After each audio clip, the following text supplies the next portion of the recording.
Bonjour à tous, Marie-France Bougie, votre chroniqueuse en santé auditive. On a vu ensemble au fil des dernières chroniques comment fonctionnait l'audition, les problèmes auditifs possibles. On a vu les intervenants du domaine de la santé auditive, puis on a parlé de la nécessité de faire un dépistage auditif dès que possible. On va regarder ensemble aujourd'hui, il y a 2 programmes d'accès aux appareils auditifs qui sont les programmes principaux ici au Québec. On va regarder le programme de la Régie de l'assurance maladie du Québec, la RAMQ, ainsi que celui de la CNESST, qui est la Commission des normes de l'équité, de la santé et de la sécurité au travail. Ça, dans le fond, c'est le programme pour les travailleurs. On regarde ensemble le programme de la RAMQ, la Régie de l'assurance maladie du Québec. À la Régie de l'assurance maladie du Québec, ils se sont donnés comme mandat de promouvoir le maintien à l'emploi et aux études et le fonctionnement de chaque individu.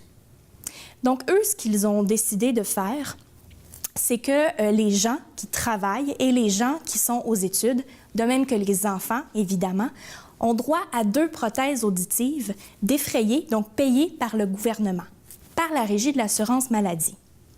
Les gens pensent souvent que « Ah, j'ai 65 ans, donc j'ai le droit à des prothèses par le gouvernement ». C'est pas comme ça que ça fonctionne, c'est plus complexe. La Régie décide de l'accessibilité, de l'admissibilité d'une personne au programme selon ses résultats à son test auditif, l'audiogramme passé auprès d'un audiologiste, comme on a parlé dans une chronique précédente. Il demande un minimum d'une moyenne de 35 décibels de perte dans les 2 oreilles. Vous n'avez pas à retenir ces nombres-là, c'est très technique. Votre audioprothésiste va s'en occuper pour vous. Sauf que eux, cette perte dans les 2 oreilles-là est majeure.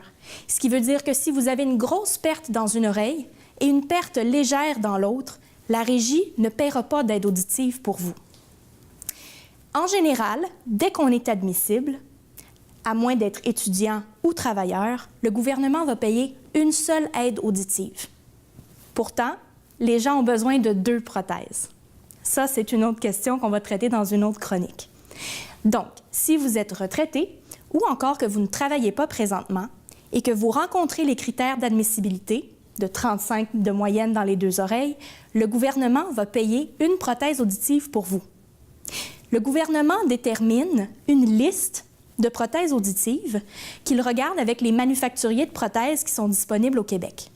C'est des bonnes prothèses auditives par des manufacturiers à qui on peut faire confiance. Souvent, c'est des technologies un peu moins récentes qui datent de quelques années auparavant.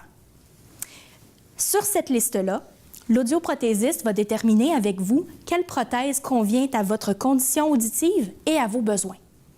De là, la prothèse et les honoraires de l'audioprothésiste vont être pris en charge par la Régie de l'assurance maladie. De même que les réparations pendant 6 ans. Si la prothèse ne fonctionne pas rendue à 6 ans, le gouvernement va la remplacer. Donc, c'est aux 6 ans qu'on a le droit de changer la prothèse si l'ancienne ne fonctionne pas. Les nettoyages de la prothèse, les déplacements de l'audioprothésiste si vous prenez une visite à domicile et autres frais vont être chargés au patient. Le patient doit également payer ses propres piles pour utiliser avec ses prothèses auditives et ses produits d'entretien. On regarde maintenant le programme de la CNESST, la Commission des normes de l'équité, de la santé et de la sécurité au travail. La CNESST est un programme qui existe pour aller aider les travailleurs qui ont eu des lésions professionnelles, donc des pertes auditives causées par le travail dans le bruit. La CNESST fonctionne un peu comme la Régie de l'assurance maladie par son fonctionnement de liste établie avec les manufacturiers, donc une liste d'appareils auditifs qui est déterminée. Très bonne liste, les plus récentes technologies, très beau programme. La CNESST va payer les prothèses dont le travailleur a besoin. S'il a besoin d'une prothèse, il en paie une. Si le travailleur a besoin de 2 prothèses, il en paie 2. La CNESST prend également en charge les réparations, tout comme la Régie de l'assurance maladie, et va changer la prothèse aux 5 ans si la prothèse ne fonctionne plus après 5 ans. La CNESST, anciennement CSST, prend également en charge le coût des piles et de certains produits d'entretien pour le patient. C'est un très beau programme. Par contre, il faut s'armer de patience parce que pour avoir son certificat pour l'admissibilité, ça peut prendre parfois 1 an, le temps de voir l'audiologiste, passer le test et de faire approuver son dossier à la CNESST.